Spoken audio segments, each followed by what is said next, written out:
பிரபல முன்னணி நடிகையுடன் தொடர்பில் வரும். எப்ப கல்யாணம் பண்ணிக்க போறீங்க? ஒரு 2 வருஷம் வெயிட் பண்ணுங்க. பொண்ணா பையனா? அப்பா இவரு பொண்ணு மாதிரி டான்ஸ் ஆடுறாரு. நிறைய பேர் என்கிட்டே கேட்குறது என்ன அப்படின்னா, உங்களுக்கு இந்த சான்ஸ் எப்படி கிடைச்சிச்சு, நீங்கள் எப்படி முதல் செலக்ட் ஆனதும் நான் தான். பர்சனலாகவும் சரி ப்ரொஃபஷனலாகவும் சரி நம்ம நிறைய நிதானமாக போயிருந்தா இன்னும் நம்ம நல்லா வந்திருப்போமே அப்படின்னு நினச்சிட்டு எவ்வளோ பேர் ஃபீல் பண்ணுவாங்க தெரியுமா? நான் கேட்கல இன்னும் அதே திமிரோடையும் ஒரு தெனாவட்டோடையும் இருந்திருப்பேன்னா எனக்கு இந்த growth இருந்திருக்காது. ஆராய்ச்சி பண்ணி தான் பார்த்து ஆகணும். எதுவாக இருந்தாலுமா? கண்டிப்பா. இது எனக்கு புது கதையா இருக்கு. அது உண்மையான கிசு அப்படிலாம் கிடையாது. அதில் இசை தேடி இருக்காங்க. அப்போ நம்பர் கிடைக்கல. அப்போ அந்த பொண்ணு கச்சேரியில் பாடுது. அப்போ அந்த பொண்ணுக்கிட்ட சொல்லியிருக்காங்க, எனக்கு இவங்களோட நம்பர் கொடுப்பீங்களா அப்படின்னு கேட்டிருக்காங்க. அக்கா என்கிட்ட இல்லை, நான் வேணா வாங்கி தரேன் அப்படின்னு சொல்லிட்டு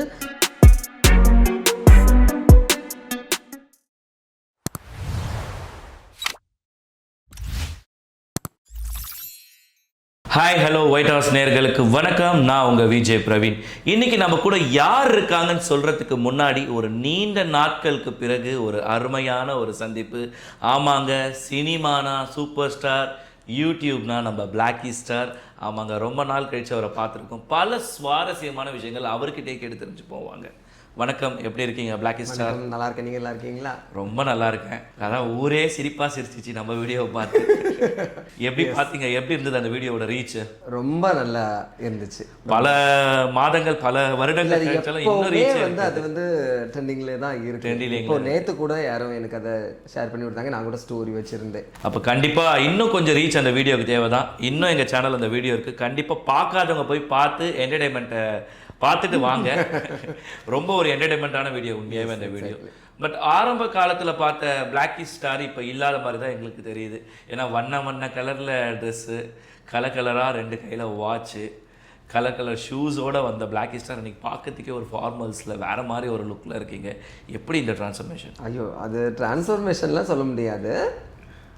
கிடச்சிருக்கக்கூடிய ஒர்க்கை பொறுத்து அது அப்படியே சேஞ்ச் ஓவர் ஆகுது, அவ்வளோதான். மற்றபடி பெருசாலாம் ஒன்றும் இல்லை. எப்போவுமே உங்கள் பிளாக் ஸ்டார் தான். கண்டிப்பாக பரவாயில்ல. எப்போவுமே உங்ககிட்ட இருக்கிற அந்த டவுன் டு ஹர்த் தான் இன்றைக்கி உங்களோட ஃபேன்ஸ் அண்ட் ஃபாலோவர்ஸ் உங்கள் கூட இருக்கிறதுக்கான ஒரு காரணமாக நாங்கள் பார்க்குறோம். திடீர்னு ஒரு பெரிய ஒரு மாற்றம், ஒரு சின்ன ஒரு ட்ரெயினில் போயிட்டு இப்போ இன்டர்நேஷ்னல் ட்ரெயினில் போகிற மாதிரி ஒரு பெரிய ஒரு சேனலில் நீங்கள் இன்றைக்கி ஒரு ஷோவில் இருக்கிறீங்க. இதை உங்களுக்கு எப்படி பிலீவ் பண்ணுறீங்க இந்த இடத்துல இருக்க? அது ஃபர்ஸ்ட் ஆஃப் ஆல் எல்லாருக்கும் தேங்க்ஸ் மீன்ஸ் எனக்கு சப்போர்ட் பண்ணவங்க, என்னை திட்டினவங்க, என்னை வெறுத்தவங்க எல்லாருக்குமே ஒரு பெரிய தேங்க்ஸ் தான். ஏன் அப்படின்னு பார்த்துட்டிங்கன்னா, அவங்க எல்லாம் இல்லை அப்படின்னா நான் இன்றைக்கி கிடையாதுன்னு எப்பவும் சொல்லுவேன். இவ்வளோ ஒரு பெரிய ஆஃபர் கிடைக்கணுங்கிறது நான் கண்டிப்பாக எதிர்பார்க்காத ஒன்று தான்.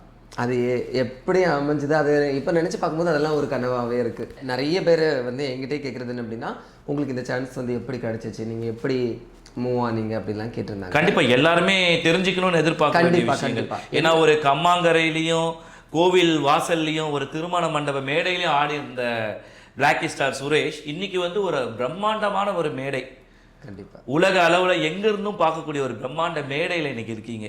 அதை பார்க்கும்பொழுது எல்லாருக்கும் ஒரு எதிர்பார்ப்பு, எப்படி இவருக்கு இந்த மேடை கிடைத்தது அப்படின்னு சொல்லிட்டு. இப்போ உங்களுக்கு பின்னாடி வரக்கூடிய அடுத்த கட்ட யூடியூபர்ஸ்க்கும் உங்களை என்டர்டைன்மெண்ட் பண்ணக்கூடிய ஆட்களுக்கும் அது ஒரு வழியாக அமையும். நீங்கள் எப்படி போனீங்க, எப்படி அந்த ரீச் அடைஞ்சிங்கன்றதை நீங்கள் அவங்களுக்கு டீச் பண்ணுறது மூலயமா. ஒரு விஷயம் என்ன அப்படின்னா, இப்போ நம்ம சோஷியல் மீடியான்னு வந்துட்டோம் அப்படின்னா, நீங்கள் எதை பண்ணணும்னு நினச்சி வரீங்களோ நீங்கள் அதை பண்ணிக்கிட்டே இருக்கணும். இப்போ நம்ம நிறையா வீடியோஸ் போட்டுகிட்டே இருக்கோம், நம்ம கான்ட்ரவர்சி க்ரியேட் பண்ணிக்கிட்டே இருக்கோம் அப்படிலாம் நினைக்கக்கூடாது. நம்மளுக்கு என்ன வருமோ நம்ம அதை பண்ணிகிட்டே இருக்கணும். அதுக்கான எஃபர்ட் என்னைக்காச்சும் ஒரு நாள் நம்மளுக்கு என்ன செய்யும், கிடைக்கும். அதுக்கு ஒரு பெஸ்ட் எக்ஸாம்பிள் நான் டிக்டாக் காலத்துலேருந்தே என்ன செய்கிறேன் இருக்கேன். ஆனால் எப்போவுமே மக்கள்கிட்ட பிடிச்சது மாதிரியே தான் என்ன செஞ்சிட்ருக்கேன், நான் இருந்துகிட்ருக்கேன். புதுசாக வரவங்களுக்கு எல்லாருக்குமே சொல்கிறது என்ன அப்படின்னா, நீங்கள் அவங்கள மாதிரி ஆகணும், இவங்கள மாதிரி ஆகணும் அப்படின்லாம் நம்மளுக்கு இன்னும் வேண்டாம். உங்களால் என்ன முடியும், உங்ககிட்ட என்ன இருக்கோ நீங்கள் அதை பண்ணுங்கள். ஒரு வேளை நல்லா டான்ஸ் ஆடலாம், நல்லா லிப்ஸிங் வச்சு வீடியோஸ் மேக் பண்ணலாம், ஃபைட் சீன் பண்ணலாம், நிறைய பண்ணலாம். ஆனால் எல்லாத்தையும் தாண்டி என்ன நினைக்கணும் அப்படின்னு பார்த்தீங்கன்னா, நான் போட்ட உடனே எனக்கு ஒரு சான்ஸ் கிடச்சிடணும் அப்படின்னு நினைக்கக்கூடாது. எடுத்தோடனே ஒரு சக்ஸஸ் வேணும்னு நினைக்கக்கூடாது. ஏன்னா என்கிட்ட நிறைய பேர் ப்ரைவேட்டாலாம் சேட் பண்ணுவாங்க. நான் அவங்களோட ப்ரொஃபைல்ஸ் எல்லாமே நான் போய் பார்ப்பேன். நம்ம போய் பார்த்து ஜட்ஜ் பண்ணுற அளவுக்கு நம்ம இல்லை, இருந்தாலும் அவங்க நம்மக்கிட்ட கேட்பாங்க. அப்படி இருக்கும்போது நம்ம பார்க்கும்போது ஒரு அவசர நிலையில் எல்லாரும் இருப்பாங்க. ஒரு பொறுமை இல்ல உலகமே அப்படிதானே அவசரமாவே இருக்கு. எடுத்தோனே எல்லாமே கிடைக்கணும்னு எதிர்பார்க்கிறவர்கள் மக்கள் தான் இன்னைக்கு அதிகமா நிதானம் பிரதானம்னு ஒன்று இருக்கு இல்லையா? அப்படி நீங்க போய் சொன்னீங்கன்னா எங்க இருக்கு நிதானம் சொல்லி கேட்கக்கூடிய மக்கள் கண்டிப்பா அது வந்து அது ஒரு மெச்சூரிட்டி லெவல் வரும்போது அது அவங்களுக்கே புரியும். நம்ம வந்து நிறைய விஷயங்கள் பர்சனலாகவும் சரி ப்ரொஃபஷனலாகவும் சரி நம்ம நிறைய நிதானமாக போயிருந்தா இன்னும் நம்ம நல்லா வந்திருப்போமே அப்படின்னு நினச்சிட்டு எவ்வளோ பேர் ஃபீல் பண்ணுவாங்க தெரியுமா? கண்டிப்பாக எல்லாரோட லைஃப்லேயுமே அது இருக்கும். அதுதான் நான் சொல்ல வர்றது. அப்புறம் இன்னொன்று பார்த்தீங்கன்னா நிறைய vloggers இருக்காங்க, நிறைய இன்ஃப்ளூயன்ஸ் இருக்காங்க, எல்லாருமே வந்து நல்லா பண்ணுறாங்க. ஏன்னா இப்போ வந்து நான்லாம் வரும்போது வந்து சோஷியல் மீடியா அந்த அளவுக்கு என்னதில்லை, பெருசாக இல்லை மீன்ஸ் இருந்துச்சு அந்த அளவுக்கு எல்லாரோட பாக்கெட்லேயும் போய் உட்கார அளவுக்கு இல்லை. ஆனால் இன்றைக்கி வந்து எல்லாரோட பாக்கெட்லேயும் போய் உட்கார அளவுக்கு அது இருக்குது. அப்படி இருக்கும்போது அது ஒரு அழகான ஒரு பிளாட்ஃபார்ம். நல்ல வேலை நீங்கள் யூஸ் பண்ணீங்க அப்படின்னா அது வந்து உங்களுக்கு வந்து ஒரு பணம் புகழ் எல்லாத்தையும் கொடுக்கக்கூடிய வந்து ஒரு அட்சய பாத்திரம். அது நல்லபடியாக யூஸ் பண்ணணும் அப்படின்னா இப்போ எல்லாருமே என்ன பண்ணுறாங்க அப்படின்னா இவங்கள பற்றி பேசினா நம்ம என்ன ஆயிடலாம், நம்மளுக்கு ஒரு ஃபேம் கிடைக்கும், இவங்கள ஏதோ ஒரு கான்ட்ரவர்சி மட்டுமே வந்து என்ன பண்ணுறாங்க மைண்டில் வந்து நினைக்கிறாங்க. அப்புறம் இன்னொன்று பார்த்துட்டிங்கன்னா நிறைய பேர் பண்ணும்போது வந்து அவங்களுக்கு என்ன வருதோ அதை விட்டுட்டு இன்னும் வேறு இதை வந்து தேர்ந்தெடுக்கிறாங்க. அது வந்து ரீச் கிடைக்காது. ஆரம்ப காலத்தில் வந்து பிளாக்கி ஸ்டாரை பார்க்கும்போது பல கேலிகளுக்கும் பல கிண்டல்களுக்கும் பல விஷயங்களுக்கும் பேர் போன ஒரு ஆளாக இருந்தீங்க. இன்றைக்கி அதெல்லாம் கடந்து இன்றைக்கி இந்த இடத்துல வந்து நிற்கும் பொழுது அதெல்லாம் திரும்பி பார்க்கும்போது என்ன தோணுது உங்களுக்குள்ள? திரும்பி பார்க்குறதுக்கு சிம்பிளாக டைம் இல்லை, அந்த அளவுக்கு ஒர்க் இருக்குது. ஆனால் எப்பமாச்சும் ஒருக்கா தனிமையாக இருந்து நம்ம அதை ஃபீல் பண்ணும்போது ஒரு அன்ரிசர்வ்டு ட்ரெயினில் நம்ம வந்தோம். இன்றைக்கி வந்து நம்ம ஏசி கோச்சில் கூப்பையில் என்ன செய்கிறோம், போகிற அளவுக்கு நம்மளை கடவுள் வச்சுருக்காரு. அப்படிங்கும்போது அந்த ட்ரெயினில் நம்ம தனியாக உட்காரும்போது நான் ஃபீல் பண்ணுவேன். ஏன்னா வந்து என்னோடய ஆரம்ப காலகட்டம்லாம் வந்து ரொம்ப ஸ்ட்ரகிளாக இருக்கும். ஆனால் நான் என்ன பண்ணுவேன் அப்படின்னா அந்த ஸ்ட்ரகிளில் இருந்து ஒரு எக்ஸ்பீரியன்ஸை என்ன பண்ணிப்பேன் எடுத்துட்டு பரவாயில்ல நம்மளோட நிலைமை என்னைக்காச்சும் ஒரு நாள் என்ன செய்யும், மாறும். அது வரைக்கும் நம்ம பார்க்கலாம். சரி இது என்ன அப்படின்னு தான் நான் நினைப்பேன். என்னென்னா இப்போ இந்த மாதிரி ஒரு செயின் இருக்கும், ட்ரெயினில் நீங்கள் பார்த்துருப்பீங்க, இந்த பக்கம் ஒன்று இருக்கும், இந்த பக்கம் ஒன்று இருக்கும். அதுக்கு கீழே தம்மா தொண்டு தான் இடம் இருக்கும். அதுக்கு கீழே சுருட்டி மடக்கி கூட என்ன செஞ்சுருக்கேன், நான் பயணம் அன்ரிசர்வ்டில் நான் வந்திருக்கேன். அப்போ வந்து அப்போ கூட ஒரு 2 இயர்ஸாக அந்த பயணம் இருக்கும். ஆனால் கடவுள் பார்த்திங்களா இன்றைக்கி வந்து என்ன நல்லா வச்சுருக்காரு அப்படின்னா நம்ம வந்து நிறைய விஷயங்களை வந்து நம்ம அக்செப்ட் பண்ணிக்கணும், நிறைய விஷயங்களை வந்து நம்ம மாற்றிக்கணும் மீன்ஸ் நம்மளோட கேரக்டர் வைஸாக நம்ம சொல்கிறது இல்லை, நம்ம கொஞ்சம் நல்ல மெச்சூரிட்டியாக என்ன செஞ்சுக்கணும். ஏன்னா முன்னாடி வந்து பாஸ்ட்டில் வந்து நிறைய ஸ்டூபிட் மிஸ்டேக் எல்லாரும் என்ன பண்ணியிருப்பாங்க. அப்போ வந்து நம்மளுக்கு நிறைய பேர் வந்து அட்வைஸ் பண்ணுவாங்க. அப்போ நம்ம ஆரம்ப காலகட்டத்தில் அந்த அட்வைஸ்லாம் நம்ம என்ன செய்ய மாட்டோம், கேட்க மாட்டோம். ஆனால் அதில் ஒரு லக்கினா எனக்கு ஆரம்ப காலத்தில் நிறைய அட்வைஸ் பண்ணுவாங்க, நான் எதையுமே கேட்க மாட்டேன், திமுறெல்லாம் தான் நான் பேசியிருப்பேன். ஆனாலும் அவங்க வந்து என்னை விட்ட பாடு இல்லை, அட்வைஸ் பண்ணிக்கிட்டே இருப்பாங்க. அதுக்கப்புறம் ஒரு கட்டத்தில் நானே வந்து ரியலைஸ் பண்ணேன், ஏன் அவங்க நம்மளுக்கு அட்வைஸ் பண்ணணும், அவங்களோட டைமை விட்டுட்டு நம்மளுக்காக என்ன பண்ணுறாங்க, செலவு பண்ணுறாங்க, சரி நம்ம ஒரு கதை கேட்கலாமே அப்படின்னு கேட்டதுனால தான் இந்த growth. நான் கேட்கல இன்னும் அதே திமிரோடையும் ஒரு தெனாவட்டோடையும் இருந்திருப்பேன்னா எனக்கு இந்த growth இருந்திருக்காது. இன்னைக்கு பார்த்தீங்கன்னா நிறைய பேர் வந்து கையில் இப்போ நீங்கள் சொன்ன மாதிரி எல்லாருடைய பேக்கெட்டுக்கும் இன்னைக்கு போயிடுச்சுன்னு சொன்னீங்க. அதே மாதிரி நிறைய பேர் வந்து வீடியோ எடுத்து தன்னைத்தானே ப்ரமோஷன் பண்ணிட்டு இந்த விஷயம் வந்து அநாகரிகமான முறையில் வந்து இன்னைக்கு ஃபுல் அண்ட் ஃபுல் கவர் பண்ணி 18+ அப்படி இப்படின்னு போட ஆரம்பிச்சிட்டாங்க. இப்போ இவங்களெல்லாம் பார்க்கும் பொழுது உங்களுக்கு எப்படி தோணுது? இதே பிளாட்ஃபார்மில் தான் நீங்கள் ஒரு நல்ல ஒரு ரீச் கொடுத்து ஒரு பொசிஷனுக்கு வந்திருக்கீங்க. இன்றைக்கி பார்த்தீங்கன்னா எல்லாரும் பேக்கெட்டில் ஃபோன் வச்சுருக்கவங்கலாம் ரீல்ஸ் போடுறாங்க, கண்டென்ட் போடுறாங்க, அவங்களே ஒரு ஓன் பிளாகர்ன்றாங்க. அப்படி இந்த விஷயங்கள் பார்க்கும் பொழுது சமூகத்தில் மக்கள் வந்து இந்த மாதிரி இன்ஃப்ளூயன்சரு யூடியூப் மூலமா வளர்ந்து வரவங்களெல்லாம் ஒரு நச்சைகளாக தான் பார்க்குறாங்க. அப்படி இருக்கும்போது உங்களுக்கு எப்படி தோணுது? எனக்கு எப்படி தோணுது அப்படின்னா நான் வந்து மக்கள் தான் தப்பு சொல்லுவேன். தப்பு மீன்ஸு சொசைட்டி டோட்டலாகவே அவங்களே என்ன பண்ணிக்கிறாங்க, சேஞ்ச் பண்ணிட்டாங்க. நீங்கள் சொன்னது மாதிரியான அந்த மாதிரியான வீடியோக்குள்ளெல்லாம் பார்த்தீங்கன்னா அவ்வளோ வியூஸ் போயிருக்கும். யார் பார்க்குறா? இதே சமூகம் தான் பார்க்குது. இப்போ சிம்பிளாக எனக்கு சொல்கிறதுக்கு ஒரு விஷயம் வருது. நான் வந்து ஸ்கூலில் ஒர்க் பண்ணும்போது என் பையன் வந்து 24 ஹவர்ஸுமே வந்து ஃபோனே யூஸ் பண்ணிகிட்டே இருக்கான்னு சொல்லுவாங்க. புரியுது அவங்களுக்கு நான் சொல்லுறது? அப்போ நான் அவங்கக்கிட்ட நான் என்ன கேட்பேன் அப்படின்னா அந்த ஃபோன் வாங்கி கொடுத்தது யார்? நீங்கள் தான் வாங்கி கொடுத்தீங்க. 24 ஹவர்ஸ் வந்து ஒரு பையனை உங்களால் கண்ட்ரோல் பண்ண முடியாதா? உங்கள் பையன் தானே. அப்போ அவங்களே தான் அதை வாங்கியும் கொடுக்குறாங்க, அவங்களால அதை கண்ட்ரோல் பண்ண முடியாமல் அதை வந்து இன்னொருத்தங்களுக்கு மேலே போய் என்ன செய்கிறாங்க, திணிக்கிறாங்க. பையன்கிட்ட வந்து பையன் வந்து ஒபீடியண்ட்டாக இல்லை, அவனுக்கு ஒழுங்காக படிக்க மாட்டேங்கிறான் அப்படின்னு சொல்லக்கூடிய பேரண்ட்ஸை தாண்டி இன்றைக்கி வந்து என் பையன் எப்போ பார்த்தாலும் ஃபோன்லேயே தான் இருக்கான் அப்படின்னு சொல்லக்கூடிய பேரண்ட்ஸ் தான் அதிகமாக இருக்காங்க. ஆனால் அதே ஃபோன் வாங்கி கொடுத்தவங்க அவங்க தான். ஆனால் அப்படி கம்ப்ளைண்ட் பண்ணக்கூடிய பேரண்ட்ஸ் எல்லாருமே அந்த பசங்களுக்கு ஸ்கூல் படிக்கிற பசங்களாக இருக்கட்டுமே, ஒரு 6th to 12th அந்த கேட்டகரி இருக்கட்டுமே, அவங்களுக்கெல்லாம் ஐஃபோன் இருக்கும். இல்லை, அது இன்னைக்கு சமூகம் எப்படி பார்க்குதுன்னா, அறிவியலும் கண்டுபிடிப்புகளும் வந்து சமூகத்தை வந்து முன்னோற்ற பாதையில் கொண்டு போகணும்னு எதிர்பார்த்தவர்கள் மத்தியில் சீரழியும் பாதைக்கு தான் இன்னைக்கு கொண்டு போயிட்டு வருங்கால ஜெனரேஷன். இதை வந்து நான் அக்ரி பண்ண மாட்டேன். ஏன் அப்படின்னா, நீங்கள் எந்த டைப் ஆஃப் வீடியோ பார்க்குறீங்களோ அந்த டைப் ஆஃப் வீடியோ தான் உங்களுக்கு ஸ்க்ரோல் ஆகும். இப்போ நான் எடுத்துக்கிட்டேன் அப்படின்னா, நான் சில நேரங்களில் வந்து மோஸ்ட்லி ரொம்ப ரீல்ஸ் பார்க்க மாட்டேன். ஏதாவது சப்ஜெக்ட் ரிலேட்டடாக சும்மா ஒன்று நான் பார்த்துட்டேன்னு நினச்சிக்கோங்களேன். ஒன்றை தாண்டி ஒரு 2 வீடியோ நான் சப்ஜெக்ட் வீடியோ பார்த்துட்டேன். நான் வந்து ஷார்ட்கட் மேக்ஸ் எல்லாம் நடத்துவோம் பார்த்தீங்களா, அப்போ வந்து என்னோட ரெஃபரன்ஸ்க்காக நான் நிறையா பார்ப்பேன். அப்படி இருக்கும்போது நான் ஸ்க்ரோல் பண்ணும்போது ஃபுல்லுமே எனக்கு அதுதான் வரும். இல்லை, நீங்கள் சொல்கிற விஷயங்கள் கரெக்டாக தான் இருக்கு. ஆனால் இதே பிளாக்கி ஸ்டார் கொஞ்ச நேரத்துக்கு முன்னாடி சொன்ன விஷயம் என்னென்னா, யார் அப்படி போடுற வீடியோவை அதிகமாக பார்க்குறாங்க அப்படின்ற மாதிரி சமூகம் தான் அப்படின்ற ஒரு பதிலை சொல்கிறீங்க. அப்படி இருக்கும் பொழுது அதிகப்படியாக பார்க்கக்கூடிய வீடியோவே அதுவாக இருந்தால் மக்கள் என்ன பண்ண முடியும்? அதை தான் நான் சொல்கிறேன்ல, நீங்கள் வந்து அதை ஒரு நாட் இன்ட்ரெஸ்ட் கொடுத்து விடலாம். நிறைய ஆப்ஷன்ஸ் இருக்குது. ஸோ அந்த ஆப்ஷன்ஸ் எல்லாமே நம்ம ரெகுலராக நம்ம பண்ணோம் அப்படின்னாக்கி அந்த மாதிரியான இதுகள் வராது. இல்லை, நீங்கள் சொல்கிறது எப்படி இருக்குன்னா, ஒரு பானை சோற்றுக்கு ஒரு சோறு பதம்ன்றது நம்ம முன்னோர்கள் சொல்லிட்டு போனது. இன்றைக்கி இருக்க ஜென்ரேஷன் சொல்கிறது 99 அரிசி எடுத்து அமைக்கி பார்த்தா தான் தெரியும் எந்த அரிசி நல்லா இருக்கு. அதை தான் நான் சொல்ல வரேங்க. இப்போ நம்மளுக்கு இப்போ நான் வந்து வரேன்னு நினச்சிக்கோங்களேன். இப்போ உங்களுக்கு வந்து ஒரு தேவையான ஒரு இது இருக்குது. அந்த இடத்துல என்ன நீங்கள் அதை ஆராய்ச்சி பண்ணிட்டு இருப்பீங்களா, அதை கடந்து போவீங்களா? ஆராய்ச்சி பண்ணி தான் பார்த்து ஆகணும். எதுவாக இருந்தாலுமா கண்டிப்பாக. இது எனக்கு புது கதையாக இருக்குது. நம்ம ஆராய்ச்சி பண்ணாமல், நீங்கள் மேக்ஸ் தியரி வச்சுருக்கீங்க, நீங்கள் ஒரு மாணவர்களுக்கு வகுப்பு எடுக்கிறீங்க, ஒரு மேக்ஸ் போட்டு காட்டுறீங்க, அதுக்கு வந்து சரியான ஈக்குவேஷன் வராத வரையும் நீங்கள் அதை போட்டு அதாவது ஆராய்ச்சி பண்ணி தானே கடைசியில் இந்த விடையை கண்டுபிடிக்கிறீங்க. கரெக்டான வேகி தானே நான் சொல்கிறேன். இப்போ நம்மளுக்கு வந்து ஒரு அன்வான்டான ஒரு இது இருக்குது.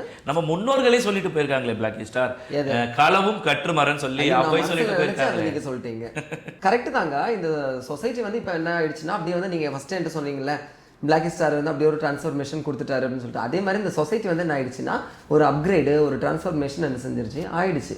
இப்போ வந்து ஒரு ரியல் லைஃப் வாழ்கிறவங்களை விடவும் ஒரு அப்பியரன்ஸை பேஸ் பண்ணி வாழ்கிறவங்க தான் என்னது அதிகமாக ஜாஸ்தியாக இருக்கிறாங்க. வயிறு நிறையிறதுக்கு சாப்பிட்றவங்கள விடவும் ஒரு ஸ்டேட்டஸ்க்காக சாப்பிட்றவங்க தான் என்ன செய்கிறாங்க இந்த சொசைட்டியில் அதிகமாக இருக்காங்க. அதை மீன் பண்ணும்போது அந்த மாதிரியாக வந்து தான் ஆகணும். அப்படிதான் வரும். இதெல்லாம் கடந்து தான் வந்து ஆகணும்னு சொல்ல வரீங்க. நம்ம ஒரு ஆள் மட்டும் நினைச்சு எதையுமே செஞ்சிட முடியாது, மாத்திர முடியாது. ஆரம்ப காலத்துல கேலிகளுக்கும் கிண்டலுக்கும் ஒரு பேர் போன ஒரு ஆள், யாருப்பா ஒரு பொண்ணு மாதிரி டான்ஸ் ஆடுறாரு அப்படியெல்லாம் சொன்னவங்களுக்கு மத்தியில இன்னைக்கு ஒரு பெரிய மேடையில் ஆடுறீங்க. ஆனாலுமே திரும்பியும் அந்த மாதிரி அங்கங்கே கேலி பண்ணால் கூட நீங்கள் அதை கண்டுக்காமல் நீங்கள் வந்து அப்பப்போ வந்து என்டர்டெயின்மெண்ட்லாம் பண்ணிட்டு போயிட்டு இருக்கீங்க. இதெல்லாம் பார்க்கும்பொழுது மக்கள் இவர் ஒரு ரீச்சுக்கு போயிட்டாரு, நம்ம இது மாதிரிலாம் பண்ண மாட்டார்னு நினச்சோமே, ஆனாலுமே திரும்பி வந்து இந்த மாதிரிலாம் பண்ணுறாரு அப்படின்னு நிறைய மக்களுடைய கேள்விகளாக இருக்குது. அதெல்லாம் அந்த கேள்விகளுக்கு என்ன பதில் சொல்லணும்னு நினைப்பீங்க இந்த இடத்துல? என்ன பதில் சொல்லுவேன் அப்படின்னு பார்த்தீங்கன்னா, நான் எப்போவுமே சொல்லுவேன், நான் வந்து ஒரு ஹோல் பேக்கேஜ் எல்லாமே இருக்கும்.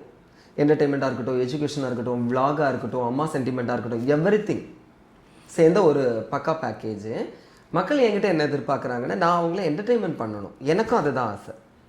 நான் வந்து ஒரு பெரிய இப்போ வந்து மக்கள் வந்து எவ்வளோ சோஷியல் மீடியா எல்லாம் இருந்தாலுமே அவங்களுக்கு ஒரு ஸ்ட்ரெஸ்ஸு, ஒரு டிப்ரெஷன்ஸ் எல்லாமே நிறைய இருக்குது இன்றைக்கி இருக்கக்கூடிய சொசைட்டியோட டிசைனில். அப்படி இருக்கும்போது அவங்களுக்கு வந்து என்னோடய வீடியோ பார்த்தா சிரிக்கிறாங்க. அப்போ நீங்கள் சொன்னது மாதிரி ஆரம்ப காலகட்டத்தில் என்கிட்ட அவங்க எதிர்பார்க்குறது என்ன அப்படின்னா, அந்த இதை தான் எதிர்பார்ப்பாங்க. நான் இப்போ வந்து ஒரு பெரிய ஷோக்கு போயிட்டேன், நான் வந்து ஒரு பெரிய ஸ்டேஜில் நிற்கிறேன் அப்படின்னு சொல்லிட்டு நான் கோட் சூட் போட்டுட்டோ, இல்லைன்னா நீங்கள் சொன்னது மாதிரி ரொம்ப ப்ரொஃபஷனலிசமாக வரதை வந்து நானும் விரும்பலை, மக்களும். ஏன் வேலை என்ன அப்படின்னா, அவங்கள என்டர்டெயின்மெண்ட் பண்ணணும், அவங்க என்னால் சிரிச்சிட்டே இருக்கணும், அதுதான். அப்போ வந்து நம்ம இப்போ ஒரு பெரிய ஸ்டேஜுக்கு போனதுனால வந்து நம்ம அதெல்லாம் மிஸ் பண்ணிடக்கூடாது. ஏன்னா வந்து மக்கள் அதை விரும்பி தானே என்ன அங்கே கொண்டு விட்டாங்க. சரி, என்னதான் இதெல்லாம் ஒரு விஷயங்கள் ஏற்றுக்கக்கூடிய விஷயங்களாக இருந்தாலும் ஒரு பெரிய பிளாட்ஃபார்ம்னு வரும்பொழுது கிசுவும் சேர்ந்து வரும். இவருக்கு கூட ஒரு ரிலேஷன்ஷிப்பில் இருக்காரு அப்படின்னு சமீப காலமாக உங்களுடைய நீங்கள் கலந்து கொண்டு இருக்கக்கூடிய நிகழ்ச்சியில் இருக்கக்கூடிய பல பேரை பற்றி பல கிசுகிசுகள் வந்துட்டு இருக்கு. அதே மாதிரி பிளாக்கி ஸ்டாரை பற்றியும் பல கிசுகிசுகள் வருது. அந்த கிசுகிசுகள் தான் என்ன பதில் சொல்லுங்க? அதான் நீங்கள் சொல்லிட்டீங்களே கிசுகிசுன்னு, அதில் பதில் சொல்கிறதுக்கு என்ன? அது உண்மையான கிசுகிசு அப்படியெல்லாம் கிடையாது. பிரபல முன்னணி நடிகையுடன் தொடர்பில் வரும் பிளாக்கி ஸ்டார் நடிகை இது என்ன கதையா இருக்கு போங்க, அப்படிதான் சொல்றாங்க. அப்படியெல்லாம் ஒன்றும் இல்லை, அப்படிலாம் ஒன்றும் சொல்ல மாட்டாங்க. அப்படியெல்லாம் சொல்லலையா? அப்போ அதெல்லாம் உண்மை கிடையாது. அதெல்லாம் உண்மை கிடையாது. திரும்பியும் அதே இடத்துக்கு எப்போ கல்யாணம் பண்ணிக்க போறீங்க? ஒரு 2 வருஷம் வெயிட் பண்ணுங்க. திரும்பி அதே கேள்விதான், பொண்ணா பையனா? யாரா இருந்தா உங்களுக்கு ஓகே. அது நீங்க சொல்ற பதில தான் இருக்கு. இப்ப பழைய பிளாக்கி ஸ்டார்னா நான் வேற ஒரு பதில் சொல்றேன். இது புது பிளாக்கி ஸ்டார். அது நான் எதிர்பார்க்கிற கண்டிப்பா வந்து பொண்ணுதான் கல்யாணம். கண்டிப்பா. எப்போ மக்கள் வந்து எதிர்பார்த்துட்டே இருக்காங்க, அது செலிபிரிட்டியா இல்ல நான் செலிபிரிட்டியா? ஐயோ இதெல்லாம் பதில் செலிபிரிட்டியா தான் இருக்கும்னு நினைக்கிறேன். அப்போ வந்து கிசு கிசு உண்மைதான், மக்களே பார்த்துக்கோங்க. செலிபிரிட்டியா இருக்கும் தானே ஒரு ஆசிலேஷன்ல தான் நான் சொன்னேன். அது நான் இருக்கலாம், பார்க்கலாம். ஒரு 2 வருஷம் வெயிட் பண்ணுங்க. வெயிட் பண்ணணும் கண்டிப்பா. எப்படி பிளாக்கி ஸ்டாருக்கு இவ்வளோ பெரிய ஒரு நேஷனல் சேனல்ல அந்த மேடை கிடைச்சதுக்கான சீக்ரெட்டை சொல்லுவாங்க. அது எப்படின்னா, நான் ஆரம்ப கட்டத்துல இருந்து வீடியோஸ் போட்டுட்டு இருப்பேன் இல்லையா, ரொம்ப நாளாக வந்து அந்த சேனலில் இருக்கக்கூடிய ஒருத்தங்க வந்து சும்மா சேனல் போகிறதுக்கு முன்னாடி அங்கே சேனலில் உள்ளவங்க எல்லாம் அவங்களும் ரீல்ஸ் பார்ப்பாங்க இல்லையா, அப்போ அவங்களும் ரீல்ஸ் எல்லாம் பார்க்கும்போது ஐ திங்க் என்ன நிறைய பேர் பார்த்துருக்காங்க. அதில் ஒருத்தங்களுக்கு வந்து என்னோட ஒரு வீடியோ டங் டங் இப்படி சொல்லி ஒரு மணி அடித்து மாதிரி ஸ்டார்ட் ஆகும். காதல் வசப்பட்டு பார்த்தது தப்பா, கழுத்தில் மாலை வீழ நினச்சது தப்பான்னு ஒரு வீடியோ. அந்த வீடியோ பார்த்தா அவ்வளோ சிரிப்பாங்களாம். அதை அவ்வளோ பேருக்கும் ஷேர் பண்ணிகிட்டே இருந்திருக்காங்க அந்த சேனலில் உள்ள ஒருத்தங்க. அப்போ வந்து திடீர்னு வந்து இந்த மாதிரி ஒரு ஷோ பண்ண போகிறோம் அப்படின்னு சொல்லிட்டு இவங்களுக்கு ஆள் எடுக்கணும். அப்போ வந்து எனக்கு நிறைய மெசேஜ் எல்லாமே போட்டிருக்காங்க வேறு வேறு ஐடியிலேருந்து. நான் வந்து பொதுவாக சோஷியல் மீடியாவில் யாருக்கும் அவ்வளோ சீக்கிரம் நம்பர் கொடுக்க மாட்டேன். அதனால என் கான்டாக்ட் வந்து அவங்கக்கிட்ட இல்லை. அப்போ வந்து சரி ஓகே ஃபைன் அப்படின்னு சொல்லிட்டு மூவ் பண்ணிகிட்டே இருந்திருக்காங்க. அப்போது எப்படியாவது இவருக்கு நம்பரை வாங்கணும், இவரை நம்ம கூப்பிட்டு பார்க்கணும் அப்படின்னு சொல்லிட்டு என்னோடய வீடியோஸு என்னோடய பாஸ்ட்டு எல்லாத்தையுமே அனலைஸ் பண்ணியிருக்காங்க.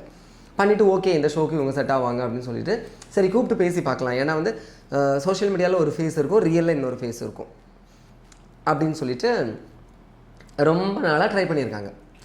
வலை வீசி தேடி இருக்காங்க. அப்போ வந்து நம்பர் கிடைக்காத உடனே சரி ஓகே ஃபைன் அப்படின்னு சொல்லிட்டு ஒரு நாள் வந்து அங்கே வந்து ஒரு மியூசிக் ரிலேட்டடான ஷோ நடக்கும். அந்த ஷோவில் எங்கள் ஊர்லேருந்து ஒரு பொண்ணு ஒரு 2 or 3 சீசனுக்கு முன்னாடி பாடியிருக்கு. அப்போ அந்த பொண்ணு வந்து அங்கே போயிருக்கு. அப்போ போயிருக்கும்போது நான் சொன்னேன் இல்லையா, ஒருத்தவங்க வந்து என்ன வலை வீசி தேடுறாங்கன்னு சொல்லிட்டு அவங்க வந்து இந்த என்னோடய ரீலை பார்த்து சிரிச்சுட்டே இருந்திருக்காங்க. அப்போ பக்கத்தில் காட் இஸ் கிரேட் அந்த பொண்ணு உட்காந்து அக்கா ஏங்கா சிரிச்சுட்டே இருக்கீங்க அப்படின்னு சொல்லிட்டு, இல்லை இந்த வீடியோ பாரு அப்படின்னு சொல்லிட்டு அவங்க அந்த வீடியோ காமிச்சிருக்காங்க. அவங்களுக்கு அந்த வீடியோ தான் ரொம்ப பிடிக்கும். அது ஒரு சாமி வீடியோ, ஆனால் இன்ட்ரோடக்ஷன் வந்து டெங் டெங் அதில் வந்து ஸ்டெப்புமே நான் கொஞ்சம் வித்தியாசமாக வச்சு. ஊர்வசி மேடம் ரொம்ப பண்ணி நடிச்சிருக்கேன். Yes correct. அதே அப்போ அந்த வீடியோ காமிச்சு இவங்க வீடியோ எனக்கு ரொம்ப பிடிக்கும் அப்படின்னு சொல்லியிருக்காங்க. அப்போ உடனே இந்த பொண்ணு அக்கா இந்த அண்ணா வந்து எங்கள் ஊர் தான் அப்படின்னு சொல்லியிருக்காங்க. இந்த பாட்டு பாடுற பொண்ணு இருக்கு இல்லையா, எங்கள் ஊரில் வந்து அனிஷ்னு ஒரு பிரதர் இருக்காங்க. அவங்க வந்து ஆர்கெஸ்ட்ரா ஈவெண்ட் பண்ணுவாங்க. அந்த ஈவெண்ட்டில் இந்த பொண்ணு பாடும் எப்படியெல்லாம் அதான் காட் இஸ் கிரேட்னு சொல்லுவேன் இல்லையா அது. அப்போ அந்த பொண்ணு வந்து கச்சேரியில் பாடுது. அப்போ அந்த பொண்ணுக்கிட்ட சொல்லியிருக்காங்க, எனக்கு இவங்களோட நம்பர் கொடுப்பீங்களா அப்படின்னு கேட்டிருக்காங்க. அக்கா என்கிட்ட இல்லை, நான் வேணால் வாங்கி தரேன் அப்படின்னு சொல்லிட்டு ஒரு 2 days ஆயிருக்கும்னு நினைக்கிறேன். அப்போ இந்த பொண்ணு வந்து என்ன பண்ணியிருக்காங்கன்னா, அந்த அனிஷ் அண்ணான்னு ஒருத்தங்க உண்டு, அவங்களுக்கு இந்த நேரத்தில் பெரிய தேங்க்ஸ் சொல்லிக்கணும். அந்த அண்ணா கிட்ட போயிட்டு, ஏன்னா அவங்களோட கச்சேரி நடக்கக்கூடிய ஒரு சில இடங்களில் நான் டான்ஸ் பண்ணியிருக்கேன். அப்போ வந்து எனக்கு அவங்கள லைட்டாக தெரியும். அதுக்கப்புறம் அவங்களோட கல்யாணத்துக்கு நான் டான்ஸ் பண்ணியிருக்கேன். அப்போ வந்து அவங்க அங்கே கேட்டிருக்காங்க, அண்ணா இப்படி ஒரு ஷோ பண்ண போகிறாங்க, அவங்களோட நம்பர் வேணும் அப்படின்னு சொல்லிட்டு. அப்போ அந்த அனிஷ் அண்ணாக்கிட்ட என் நம்பர் கிடையாது. அப்போ வந்து அந்த அனிஷ் அண்ணா கூட கச்சேரி பண்ண தினேஷ்னு ஒருத்தங்க உண்டு, அவங்களும் கச்சேரி பண்ணுறவங்க தான். அவங்கக்கிட்ட ரொம்ப கான்டாக்ட் உண்டு எனக்கு. அவங்கக்கிட்ட இவங்க கேட்டிருக்காங்க, அந்த பிளாக்கியோட நம்பர் எனக்கு கொஞ்சம் கொடு அப்படின்னு சொல்லிட்டு. அப்போ வந்து நான் வெளியே எங்கேயோ போயிட்டேன் ரீல்ஸ் எடுக்கிறதுக்கு. எனக்கு வந்து ஒரு 20-30 ஃபோன் பண்ணியிருக்காங்க அவங்க 2 பேரும். உங்களுக்கு இப்படி ஒரு ஆஃபர் வந்திருக்கு, நீங்கள் போகணும் அப்படின்னு சொல்லிட்டு. இந்த நேரத்தில் அவங்க 2 பேரும் தான் பெரிய தேங்க் பண்ணக்கூடிய ஆள். ஏன்னா இப்போ நம்மளுக்கு ஒரு ஆஃபர் வருது அப்படின்னா மோஸ்ட்லி வந்து கொடுக்க மாட்டாங்க. ஏன்னா இந்த உலகம் எப்படிப்பட்டதுன்னு உங்களுக்கே நல்லாவே தெரியும். ஒருத்தங்க க்ரோத் ஆகுறது இன்னொருத்தங்களுக்கு பிடிக்காது. ஆனால் இவங்க 2 பேரும் அப்படி இல்லை. நான் நல்லா வளரணும் அப்படின்னு சொல்லிட்டு என் நம்பரை என்ன செஞ்சுட்டாங்க, உடனே கொடுத்துட்டாங்க. கொடுத்த உடனே நிறைய மிஸ்ட் கால் வந்திருக்கு. நான் அதை கவனிக்கல. அதுக்கு பிறகு திடீர்னு ஒரு நாள் வந்து நாங்கள் இப்படி இது பண்ணுறோம், நீங்கள் வந்து வாங்க அப்படின்னு சொன்னாங்க. நான் வந்து சரி ஓகே ஃபைன் நான் வரேன் அப்படின்னு சொல்லிவிட்டு நான் டிக்கெட் போட்டு நான் போகிறேன். சரியா? எப்போவுமே ஆரம்பம் வந்து நம்மளுக்கு உருப்படவே உருப்படாது. நான் போய் மாதாவரத்தில் எங்கள் பரத் வீட்டில் போய் ஸ்டே பண்ணியாச்சு. 11 மணிக்கு ஆஃபீஸ் வரணும்னு சொல்லிட்டு முந்தின நாள் சொன்னாங்க. நான் வந்து அவங்க கால் வரும்னு சொல்லிட்டு வெயிட் பண்ணிகிட்டே இருந்தேன். கால் வரல. ஒரு 12 ஆகிடுச்சு, 2 ஆகிடுச்சு. அப்போ நான் நினச்சேன் சரி நம்மளுக்கு எப்போவுமே இப்படி தான், ஓகே ஃபைன் பார்த்துக்கலாம் அப்படின்னு சொல்லிட்டு நான் விட்டுட்டேன். அதுக்கு பிறகு சும்மா ரெஸ்ட் ரூம் போயிட்டு வரும்போது கால் வந்துச்சு, நீங்கள் வந்து இன்றைக்கி ஏன்னா எனக்கு நான் ரிட்டர்ன் போகிறதுக்கும் அன்றைக்கி ஈவினிங்கே புக் பண்ணி வச்சுருக்கீங்க. ஆமாம், அப்போ நம்ம பார்த்து பேசிவிட்டு நம்ம ஈவினிங் போயிடலாம் அப்படின்னு நினச்சிட்டு இருந்தேன். அவங்க சொன்னாங்க இன்றைக்கி எங்களால் முடியல, நீங்கள் நாளைக்கு வர முடியுமா அப்படின்னு சொன்னேன். அதனால நான் சொன்னேன் என்னங்க நீங்கள் இப்படிலாம் பண்ணுறீங்க. நான் கொஞ்சம் ஓப்பனாக பேசிவிடுவேன் வளவலன்னு. உடனே என்ன நீங்கள் எப்படி பண்ணுறீங்க, நான் சாயங்காலம் ரிட்டன் டிக்கெட்லாம் போட்டிருக்கேன், ஒரு நாள் மாற்றி போடுங்க. அப்போ நாளைக்கு ஒருவேளை நீங்கள் இதே மாதிரி சொன்னீங்கன்னா நான் எங்கே போகிறது அப்படின்னு கேட்டேன். அதில் அப்படியெல்லாம் ஒன்றும் சொல்ல மாட்டேன், நீங்கள் வாங்க அப்படின்னு சொன்னாங்க. ஏன்னா ஆப்போசிட் பேசுகிறவங்களுக்கு நம்மளை பிடிக்கும், புரியுது அப்படிங்கிறதுனால சரி ஓகே அப்படின்னு சொல்லிட்டு நான் வந்து போனேன். நேராக என்ன செஞ்சாச்சு, அந்த ஆஃபீஸ்க்கு போயாச்சு. ஆஃபீஸ்க்கு போன உடனே ஃபஸ்ட்டு கண்டஸ்டண்டே நான் தான். இந்த இன்டர்வியூ பண்ணுறாங்க இல்லையா, ஒரு ஷோ பண்ணோன்னா ஆட்கள் எடுப்பாங்கல்ல இன்டர்வியூ வச்சு, முதல் ஆளே நான் தான். முதல் செலக்ட் ஆனதும் நான் தான். சூப்பர். அப்போ நான் போகும்போது என்கிட்ட நிறைய கொஸ்டின்ஸ் கேட்குறாங்க, நம்மளை பற்றி உள்ள இதெல்லாமே கேட்குறாங்க. கேட்டுட்டு ஓகே, இந்த ப்ராசஸ் வந்து ஒரு 3 மாதமாக நடக்குது. கேட்டுட்டு வெளியே வரும்போது என்கிட்ட சொல்கிறாங்க நீங்கள் இதை பற்றி வீடியோ எதுவும் போட்டுறாதுங்க, ஹலோ ஃப்ரெண்ட்ஸ் நான் இப்போ இங்கே வந்திருக்கேன், இந்த மாதிரி ஒரு ஷோ பண்ண போகிறாங்களா, தயவு செஞ்சு இப்படிலாம் நீங்கள் போட்டுறாதுங்க, இது நடக்கும் இல்லைன்னா என்ன செய்யாது, நடக்காது, நீங்கள் இப்போவே சொல்லிடக்கூடாது, அது மாதிரி உங்களை செலக்ட் பண்ணலாம் பண்ணாமலும் இருக்கலாங்கிற. அதனால் நான் மனசுக்கு நினைக்கிறேன் எப்படியும் நம்மளை பண்ண மாட்டீங்க, அது நம்மளுக்கு தெரியாமலாம் இருக்க போகுது அப்படின்னு சொல்லிட்டு, ஏன்னா நம்ம கிறகம் அப்படி சொல்லிவிட்டு நான் போயிட்டு வேலையெல்லாம் பார்க்க ஆரம்பித்தாச்சு.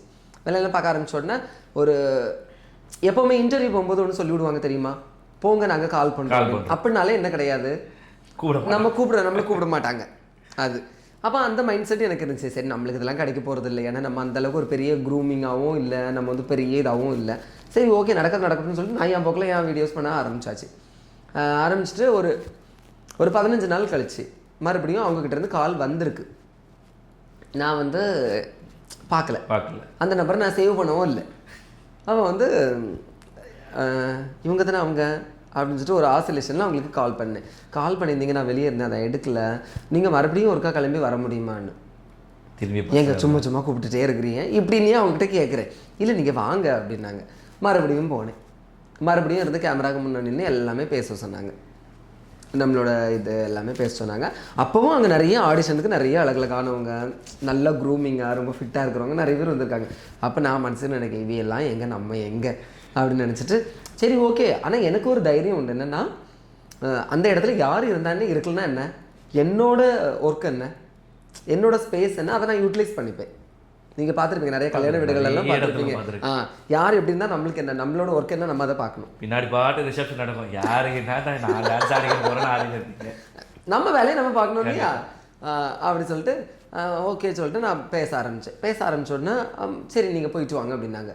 நான் மனசில் எனக்கு என்னது இது, கூப்பிடுகாவ போ சொல்லுவான்னு சொல்லிட்டு இப்படியே வந்து ஒரு 3 மாசமாக இப்படியே நடக்குது. வந்து போகிறதுமாவே இருக்குது. எனக்கு நான் 1% கூட நம்பிக்கை இல்லை. சரி பார்த்துக்கலாம்னு எனக்கு வேற மனசுக்கு உள்ள வந்து இதை எப்படி நம்ம வீடியோவாக போடுறது, எப்பதான் போடுறது, வெளியே சொன்னால் உருப்படாது. சொல்லுவாங்க தெரியுமா, ஒரு ரீல் வர தெரியுமா, உனக்கு ஒரு நல்ல விஷயம் நடக்குதா வெளியே சொல்லாத, ஒரு கார் வாங்குறியா வெளியே சொல்லாத. அந்த மாதிரி நான் வந்து முன்னாடி வந்து ரொம்ப லூஸு, ஓட்டவாய் எல்லாம் உடனே ஊறாப்படும், தண்டோரா போட்டுருவேன், அது அப்படியே ஊற்றிக்கும், நாசமாக போயிடும். அதனால இந்த தடவை யார்கிட்டையுமே சொல்லலை, ஈவன் எங்கள் அம்மாவுக்கு கூட தெரியாது. நான் வந்து இன்டர்வியூ போகிறேன்னு சொல்லிட்டு ட்ரெயின் ஏறி வந்துடுவேன். அப்போ ஆனால் இதுவே ஒரு சுவாரஸ்யம் தான் பார்த்துக்கோங்க. அப்போ அதனால யார் வர்றதும் அவங்கக்கிட்ட போய் கதை சொல்கிறதும் அப்போ நடக்குது. அடுத்தது என்ன பண்ணாங்க அப்படின்னா, கேர்ள்ஸ் உட்கார வச்சு அவங்க இன்டர்வியூ பண்ணாங்க. அவங்க இன்டர்வியூ பண்ணி லவ் ரிலேட்டடான கொஸ்டின்ஸ் அதெல்லாமே கேட்டு அங்கேயுமே அதுதான், நீங்கள் இப்போ ஒரு டான்ஸ் பண்ணுங்க அப்படின்னாங்க. அப்போ வந்து எனக்கு பிடிக்கும்னு சொன்னேன், என்ன பிடிக்கும்னு சொன்னேன் இல்லையா, ஒருத்தங்க அவங்களுக்கு அந்த பாட்டு பிடிக்கும்ல, நீங்கள் அப்போ இந்த பாட்டை ஆடுங்க அப்படின்னு அப்ப எங்களுக்கும் இன்னைக்கு இந்த பாட்டை ஆடி கொடுத்துருப்போம். அந்த பாட்டில் ஒன்றும் ஆட முடியாது. அந்த பாட்டை ஆட சொன்னாங்க, அந்த பாட்டை ஆடி ப்ரப்போஸ் பண்ண சொன்னாங்க. நான் பண்ணேன், நம்மளுக்கு ஒரு இது தானே அப்படி சொல்லும்போது எல்லாரும் சரி நீங்க அந்த பாட்டை ஆடி எனக்கு ப்ரப்போஸ் பண்ணுங்க இன்னைக்கு. உங்களுக்கு ப்ரப்போஸ் பண்ணணுமா? ப்ரப்போஸ் பண்ண நோட் பண்ணிக்கோங்க. முன்னாடி வந்து கல்யாணம் பண்றது யாரை கல்யாணம் பண்றது, ஆம்பளையா பொம்பளையா, உங்களை கல்யாணம் பண்ணிக்கோங்க. இல்ல இல்ல வேண்டாம், ஊரே பார்த்துருச்சு. நான் அந்த மாதிரி கேட்டகரி இல்லை, நான் உங்களை ப்ரப்போஸ் பண்ண மாட்டேன். எப்படி மறுபடியும் ஒரு 10 நாள் கழிச்சு மறுபடியும் அவங்களோட கேல்குலேஷன் எப்படின்னா ஒரு 10 நாள் 15 நாளைக்கு வரைக்கும் ஒரு கால் வரும். நான் நம்பரை சேவே பண்ணல, லாஸ்ட் உள்ள 2 நம்பர் மட்டும் தெரியும். வச்சுட்டு அப்படியே போயிட்டே இருக்கேன். ஒரு நாள் வந்து இல்லை நீங்கள் நாளைக்கு சடனாக வந்தே ஆகணும் அப்படின்னாங்க. ஏங்க ட்ரெயின் டிக்கெட்லாம் எப்படி புக் பண்ணுறது, எப்படி சடனாக வர முடியும்? இல்லை நீங்கள் எப்படியாவது வாங்கன்னு சொல்லிட்டு ஃபோன் வச்சுட்டாங்க. இது என்ன கதையாக இருக்குது அப்படி சொல்லிட்டு ட்ரெயின் டிக்கெட் எப்படி இல்லாமல் கையில் காலில் விழுந்து எடுத்து வாங்கி போயாச்சு. போயிட்டு உங்களை நாங்கள் வந்து செலக்ட் பண்ணியிருக்கோம் அப்படின்னு சொன்னாங்க. நான் மறுபடியும் கேட்குறேன், உண்மையாக செலக்ட் பண்ணியிருக்கீங்க? வந்து இல்லை, ஆமாங்க உங்களை தான் செலக்ட் பண்ணியிருக்கோம். ஏன்னாச்சு? இல்லை, ஓ இது மாறுமா, வெளியே சொல்லலாமா அப்படின்னாங்க. அதனால அப்போ அவங்க சொல்கிறாங்க கொஞ்சம் பொறுமையாக இருங்க, இன்னும் நிறைய ப்ராசஸ் எல்லாம் இருக்குது, அதுக்கப்புறம் நீங்கள் சொல்லலாம் அப்படின்னு. ஏன்னா என்னை பற்றி அவங்களுக்கு ஆக்சுவலி தெரியும், நான் வந்து துப்புனாலும் வீடியோ தும்புனாலும் வீடியோ எதுக்கிறதால போடுவேன்னு. அதனால அவங்க என்கிட்ட இருந்து அந்த ஒரு அந்த விஷயம் வெளியே போகாமல் வச்சதே ஒரு பெரிய பாடு. ஊர்ல இருந்து கிளம்பும் போது பேக்கோட வந்து இன்னைக்கு எங்க போறது தெரியுமா அப்படின்னு ஆரம்பிப்பேன். நான் 3 மாசமா மூடி மறைச்சிருக்கேன். மூடி மறைச்சிட்டு அடுத்தது வந்து எல்லாமே ஓகே ஆயிடுச்சு. அளவு எடுக்கிறாங்க, அது எடுக்கிறாங்க, இது எடுக்கிறாங்க. நான் இருந்தாலும் அவங்ககிட்ட ஃபோன் பண்ணி மோஸ்ட்லி ஃபோன் பண்ணி அவங்கள தொந்தரவு பண்ண மாட்டேன். கேட்குறேன், நிஜமாவே நான் வருவேனா டிவியில், என்ன எடுப்பாங்களா, நான் ஓகேவா அப்படின்னு சொல்லிட்டு திரும்ப நம்ம கேட்குறோம். ஏன்னா நம்மளுக்கு வந்து ஒரு கான்ஃபிடென்ஷியல் இல்லை, பிலீவ் பண்ண முடியலை. ஏன் என்னால் பிலீவ் பண்ண முடியல அப்படின்னு பார்த்தீங்கன்னா, நம்ம இப்போ இன்ஸ்டாகிராமாக இருக்கட்டும், யூடியூப்பாக இருக்கட்டும், எல்லா இடத்துலையும் வந்து அப்பியரன்ஸுக்கு தான் மோஸ்ட்லி நல்ல மதிப்பு மரியாதை இருக்கும். இவங்க ஒயிட்டாக இருந்தாங்க அப்படின்னா அவங்க ரொம்ப நல்லவங்க, கொஞ்சம் பிளாக்காக இருக்காங்க அப்படின்னா இப்படி இருப்பாங்க, ட்ரெஸ்ஸிங் சென்ஸ் இப்படி போட்டால் இவங்ககிட்ட எதுவுமே இல்லை. பிளாக் ஸ்டாருக்கு இந்த மாதிரி ஒரு இது இருக்குது. இல்லை எல்லாருக்குமே இப்போ கூட இருக்குது. அதை நான் உங்களுக்கு அப்புறமா சொல்கிறேன். என்னென்னா இந்த மாதிரி ஒரு அப்பியரன்ஸை வச்சு தான் சோஷியல் மீடியாவே மோஸ்ட்லி வந்து ரன் ஆகும். நீங்கள் பார்த்தாலே தெரியும், நம்ம கஷ்டப்பட்டு சிலர் ஆடி இருப்பாங்க, அதுக்கு வியூஸ் இருக்காது. ஆனால் அவங்க வந்து ரொம்ப ஃபேராக இருக்கிறவங்க பார்த்தீங்கன்னா வெறும் ஃபோட்டோ போட்டு 4 போஸ் தான் கொடுத்துருப்பாங்க. ஆனால் அவங்களுக்கு நான் அப்படி பார்த்தேன். அப்படி இருக்கும்போது நம்மளுக்கெல்லாம் எப்படி இந்த மாதிரியான வாய்ப்புகள் எல்லாம் கிடைக்க போகுது அப்படின்னு சொல்லிட்டு அதெல்லாம் ஒரு பெருசாகவே நான் எடுத்துக்கல. ஆனால் என்னவோ தெரியல, அவங்க வந்து என்கிட்ட வந்து அந்த மாதிரி ஒரு பகட்டையே எதிர்பார்க்கல. என்கிட்டையும் இதெல்லாமே செலக்ட் ஆகும்போது என்கிட்ட சொன்ன ஒரே வார்த்தை என்னன்னா, நீங்களாவே இருந்தால் போதும். எனக்கு அது ரொம்ப பிடிச்சிருந்துச்சு அந்த ஒரு விஷயம். அப்படின்னு சொல்லும்போது ஓகே ஃபைன் அப்படின்னு சொல்லிட்டு ப்ரொமோ சாங் எடுக்கணும், நீங்கள் வாங்க அப்படின்னு சொல்லியாச்சு. காஸ்டியூம்ஸ் எல்லாமே கொடுத்தாச்சு. எனக்கு கையும் ஓடலை காலம் ஓடலை. எப்படி இந்த இடத்துல நான் இன்னொரு விஷயத்தை ரொம்ப பதிவு பண்ணி ஆகணும். இந்த காட் இஸ் கிரேட்டுன்னு நான் அடிக்கடி சொல்லுவேன். என்ன அப்படின்னா, நான் முன்னாடி ஒரு டெலிவிஷனில் நான் ஒரு ஷோக்கு கூப்பிட்டுருந்தாங்க. அப்போ நான் ஷோக்கு கூப்பிடும்போது வந்து நான் வந்து உங்களுக்கே தெரியும், சோஷியல் மீடியா சினிமாலெல்லாம் வந்து ஸ்டெப் வைஸாக கேட்டகரி இருக்கும். ஆமாம், பெரிய கேட்டகரி விவிவிஐபி அப்படி வந்து நம்ம லோக்கல் கேட்டகரிக்கு வரும். நான் வந்து ஒரு 60K ஃபாலோவரே இவ்வளோ ஃபாலோவரே இருந்தேன். அப்போ தான் எனக்கு அந்த ஷோ கிடச்சிச்சு. கூப்பிட்டு பேசும்போது என்னென்னு பார்த்தீங்கன்னா, எனக்கு ஆப்போசிட்டில் இருந்தவங்க, என் பக்கத்தில் உட்காந்துருந்தவங்க, அவங்களுக்கு எல்லாத்துக்குமே வந்து தனியாக வந்து கேரவன் கொடுத்து ரூம் கொடுத்து அதில் சாப்பாடெல்லாம் கொடுத்துருந்தாங்க. எனக்கெல்லாம் வந்து அப்படி தரல. எனக்கு எப்படி கொடுத்துருந்தாங்கன்னா, சும்மா செட்டில் வச்சுருப்பாங்க, எல்லாரும் சாப்பிடுங்க அப்படின்னு சொல்லிட்டு கியூவில் நின்று நம்ம வாங்குறது மாதிரியான சாப்பாடு இருந்துச்சு. அப்போ நான் நினச்சேன், ஏன் நம்ம கூட தானே இவங்களும் வந்திருக்காங்க, இவங்களுக்கு ஏன் அங்கே சாப்பாடு கொடுத்தாங்க? சரி ஓகே, ஒரு நாள் இல்லை ஒரு நாள் நம்மளுக்கும் இந்த மாதிரி ஒரு ஆஃபர் கிடைக்கும், கடவுள் கொடுப்பார் அப்படின்னு நினச்சேன். அதை வந்து நான் ஃபஸ்ட்டு நாள் வந்து ப்ரொமோ சாங் போகும்போது எனக்கு இருந்தாங்க.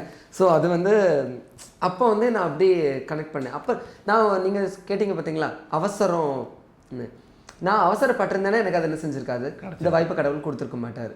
இது இன்பிட்வீன் ஒரு 3 இயர்ஸ் அப்படியே காலங்கள் மாறும், காட்சிகள் மாறிடுச்சு, காலங்கள் காட்சிகள் எல்லாமே மாறிடுச்சு. எனக்கு கேரவன் கொடுக்குறாங்க, எங்களுக்கு தனியாக சாப்பாடு கொடுக்குறாங்க. அப்போ வந்து கடவுளே ரொம்ப நன்றி அப்படின்னு சொல்லிட்டு நான் மனசுக்குள்ளே நினைக்கிறேன். அப்போ வந்து ப்ரொமோ சாங்ஸ் எடுத்துகிட்டு இருக்காங்க. ப்ரொமோ சாங் எடுக்கிறவங்க எல்லாம் வந்து யார் அப்படின்னு பார்த்தீங்கன்னா, பெரிய பெரிய ஸ்டாருக்கு கோரிக்கை பண்ணவங்க. எனக்கு 1 2 3னாலே ஆட வராது. நம்ம சும்மா இஷ்டத்துக்கு ஆடுறவங்க தானே. ஏன்னா வந்து ப்ரொஃபஷனல் ஆடுறவங்களுக்கும் நம்மளுக்கும் நிறைய டிஃப்ரெண்ட் இருக்கும்.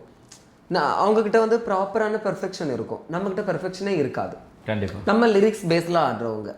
அவங்க எல்லாமே வந்து ஸ்டெப்ஸ் பேஸில் ஆடுறவங்க. நிறைய டிஃப்ரெண்ட் இருக்குது. அப்போ வந்து எனக்கு ஒருத்தங்களை ஞாபகம் இருக்குது, அவங்க நேம் எனக்கு தெரியல. அவங்க வந்து சமந்தா அவங்களுக்கெல்லாம் கோரியோ பண்ணியிருக்காங்க. அவ்வளோ பெரிய ஆள் மைக்கில் சொல்லுவாங்க, பிளாக்கிமா ஆடுமா பிளாக்கிமா ஆடுமான்னு. நம்ம பேரெல்லாம் இவருக்கு எப்படி தெரிஞ்சு? அப்புறம் நான் வந்து இவங்க யார் அப்படின்னு கேட்கும்போது நம்ம வந்து ரெஃபர் பண்ணுவோம் இல்லையா, அப்போ நான் மனசு நினைக்க இவ்வளோ பெரிய ஆளாக நம்மளுக்கு சொல்லி கொடுத்தாங்க அப்படின்னு நினைக்கும் போது எனக்கு ரொம்ப சந்தோஷமாக இருந்துச்சு. கடவுள் வந்து நம்மளை எங்கேயோ ஆடிக்கிட்டு இருந்த நம்மளை இவ்வளோ பெரிய கோரியோ இடத்துக்கு கொண்டு வந்திருக்காங்க அப்படின்னு சொல்லும்போது ரொம்ப சந்தோஷமாக இருந்துச்சு. அப்போது ப்ரோமோ எடுத்ததுலேயே ஒரு ட்விஸ்ட் வைக்கிறாங்க. ப்ரோமோவில் இருக்கிறவங்க எல்லாருமே ஷோவில் இருப்பாங்களான்னு சொல்ல முடியாது. இது என்னடா எனக்கு வந்த சோதனை அப்படின்னு நினச்சிட்டு அப்போவே என்னால் வீடியோ போட முடியல. ஐயோ என்ன பண்ணலாம் யோசிச்சுட்டு இருக்கும்போது எனக்கு மண்டை வெடிக்குது. ப்ரோமோ வெளியே வந்துருச்சு, நான் அதில் இருக்கேங்கிறது எல்லாருக்கும் தெரிஞ்சு போச்சு. அடுத்தது எல்லாருமே என்கிட்ட சண்டைக்கு வர ஆரம்பிச்சிட்டாங்க. என்னதான் இருந்தாலும் நீங்கள் என்கிட்ட சொல்லலைல்ல, நம்மளுக்கு வெல்விஷர் இருப்பாங்க இல்லையா, கண்டிப்பாக என்கிட்ட சொல்லலை, சொல்லாமல் கொள்ளாமல் நீங்கள் போயிட்டீங்கல்ல அப்படின்னு சொல்லிட்டு எல்லாரையும் சமாளிக்கிறதுக்கு முன்னாடி ஒரு பாடம் ஆயிடுச்சு. ஏன்னா நம்மளுக்கே அது நடக்குமா நடக்காதான்னு எனக்கு செய்யாது தெரியாது. அப்படி இருக்கும்போது அப்படி ஆயிடுச்சு. ப்ரோமோ முடிஞ்சிருச்சு. ப்ரோமோ முடிஞ்சதுக்கப்புறம் வந்து ஷூட் எப்போ சொன்னாங்கன்னா ஒரு 10 days கேப்புன்னு நினைக்கிறேன். ஷூட் வரணும், EVPயில் வரணும் அப்படின்னு சொல்லிட்டு சரி ஓகே. அப்போ தான் சொன்னாங்க ஃபஸ்ட்டு டே ஷூட்டு கன்ஃபார்ம் ஆனதுக்கு அப்புறம் தான் நம்ம இந்த ஷோவில் இருப்போங்கிறத என்ன செய்யும் எல்லாருக்கும் தெரியும் அப்படின்னு சொல்லிட்டு. அப்போ ஃபஸ்ட்டு டே ஷூட்டு வந்து அவ்வளோ தூரத்துக்கு கடவுள் எதுவோ எந்த குளறுபடி ஒன்றும் இல்லாமல் அப்படியே கொண்டு போயிட்டார். அதுவும் நம்மளும் கொஞ்சம் இதாகி அப்படியே போயிட்டோம். ஃபஸ்ட் நாள் ஷோ பார்த்து அதுக்கப்புறம் தான் ரெகுலராக வந்து ஷோவை பற்றி பேச ஆரம்பித்து மக்கள் வந்து நல்லா சப்போர்ட் பண்ணி நல்ல ஒரு இது கொடுத்தது. இப்படி தான் இந்த சான்ஸ் வந்து எனக்கு கிடச்சிருச்சு.